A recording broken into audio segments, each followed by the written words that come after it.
Bonjour à toutes, bonjour à tous. Aujourd'hui, on va parler d'une émotion qui nous fait lever les sourcils, tourner un peu la tête, voire occasionner 2 pas de recul.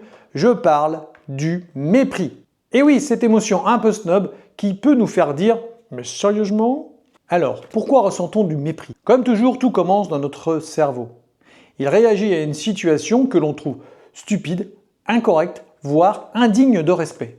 Notre cerveau, par cette émotion, nous indique que nous valons bien mieux que ça. Alors évidemment, cette émotion, si elle reste interne, peut sembler anodine. Par contre, si vous commencez à dire à votre collègue Roger qu'il est ridicule dans cet accoutrement, ça peut commencer à mettre une ambiance un peu délétère au taf et vous faire passer pour quelqu'un de super hautain. On peut se demander dès lors d'où vient cette émotion.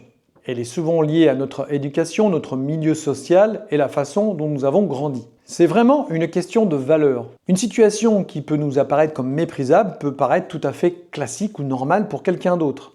Les goûts et les couleurs, ça ne se discute pas. Le mépris peut être aussi une défense quand on se sent inférieur ou attaqué. C'est une situation qui nous permet de nous protéger. Cependant, comme toutes les autres émotions, il est important de la comprendre pour mieux la gérer. Il faut commencer par se demander pourquoi on ressent ce mépris. Ensuite, on va essayer de comprendre le point de vue de l'autre. C'est un exercice de compréhension et d'empathie. Il est bien évident que personne n'aime être méprisé. Je pense qu'il est déjà arrivé à tout le monde d'être quelquefois méprisant, mais aussi d'avoir subi du mépris de la part d'autrui.